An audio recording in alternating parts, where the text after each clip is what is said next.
Saudara, musim kemarau yang berkepanjangan membuat sejumlah daerah di Indonesia mengalami kekeringan. Dampaknya, warga kesulitan untuk mendapat pasokan air bersih guna memenuhi kebutuhan sehari-hari.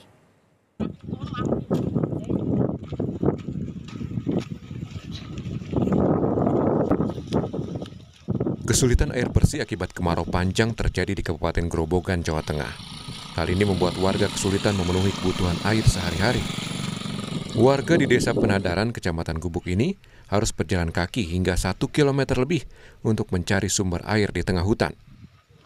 Meski harus antri bergiliran untuk mengambil air, mereka rela menunggu berjam-jam demi mendapat beberapa jerigen air.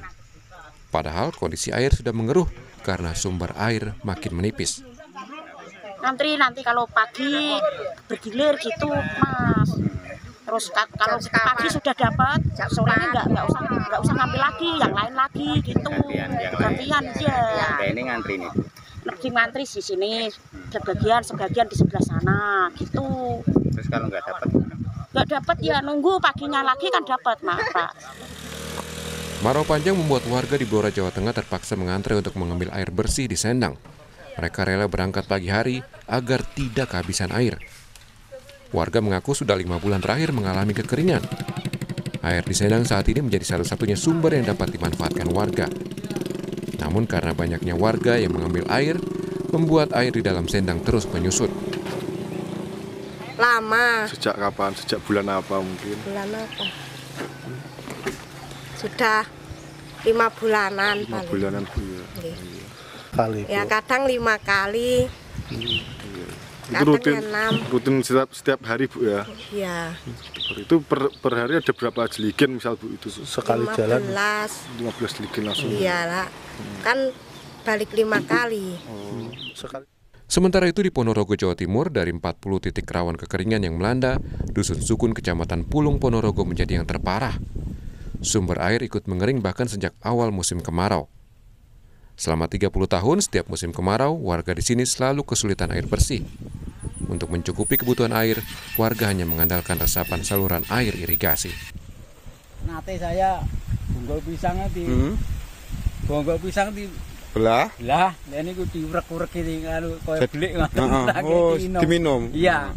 Sampai segitunya, Pak? Iya, nate. Bonggol gedang dipotong, ya terus didulek-dulek, Pak. Nate lho. Jadi cairan itu? Iya. Kan ada airnya, diminum. Antri ambil air itu, Pak. Beruntung sebelumnya Pemkab Ponorogo sudah mengirimkan 5.000 liter air bersih di wilayah ini, dan warga berharap bantuan air bersih terus dilakukan. Tim Liputan, Kompas TV. Dan untuk memantau apakah krisis air bersih dan dampaknya seperti apa, kita sudah terhubung dengan jurnalis Kompas TV Hendra Setiawan di Ponorogo, Jawa Timur. Hendra, selamat pagi. Bagaimana kondisi warga di sana? Apakah sampai saat ini masih mengandalkan saluran air irigasi yang tampaknya juga semakin menipis? Ya, Pak Sekali dan Saudara, memang setiap memasuki kemarau, setidaknya ada pantauan dari BPBD, setidaknya ada 40 titik rawan kekeringan, dan salah satu yang terparah memang berada di Dusun Sukun di Desa Sidoarjo. Mereka hanya mengandalkan selama sekitar lebih dari 30 tahun mereka hanya mengandalkan dari saluran irigasi. Artinya hanya resapan dari saluran irigasi yang kemudian sedikit direndamkan untuk bisa dikonsumsi setiap hari. Namun belakangan ada kiriman dari BPBD dropping air bersih, sehingga seminggu terakhir ini mereka bisa memanfaatkan untuk mengkonsumsi itu dari kiriman air bersih karena kemarin sudah mendapatkan dropping air. Namun untuk kebutuhan MCK mereka tetap mengandalkan dari irigasi itu. Begitu, Pak Sekali. Nah, Hendras, ini kan kalau lihat dari gambarnya juga airnya keruh begitu ya, yang artinya tidak bersih, meskipun tadi Anda cerita bahwa sudah ada drop-dropan air bersih dari BPBD. Nah, ini saat ini bagaimana kondisi kesehatan warga di sekitar sana? Ya, sempat saya beberapa kali tanya karena ini memang sudah menjadi tradisi mereka. Bahkan dropping air ini baru terjadi hanya setahun belakangan ini saja. Artinya dari sekian puluh tahun ke belakang, setiap kemarau mereka hanya mengandalkan air-air keruh itu. Nah, memang tidak hanya keluhan memang sebenarnya tidak layak konsumsi, tapi karena keterpaksaan, karena hanya itu sumber air yang bisa didapat oleh warga, artinya itulah yang dikonsumsi. Salah satu cara mengantisipasinya warga mengaku dengan cara misalkan mengendapkan dari air keruh itu, diendapkan semalam untuk kemudian bisa dikonsumsi keesokan harinya. Itu pun Pak Skalis jumlahnya terbatas, artinya kuota irigasi itu bergantung pada jadwal aliran sawah yang berada di desa-desa di bawahnya. Artinya mereka hanya berpangku dari saluran irigasi itu. Mereka tidak mengeluh, artinya tidak ada keluhan sakit karena konsumsi air itu, tapi mereka hanya berharap kalau artinya mereka sangat bersyukur jika ada dropping air secara rutin untuk paling tidak mencukupi kebutuhan sehari-hari mereka dari sisi makan minum. Tapi untuk MCK mereka masih saja mengandalkan air dari irigasi itu. Pas kali.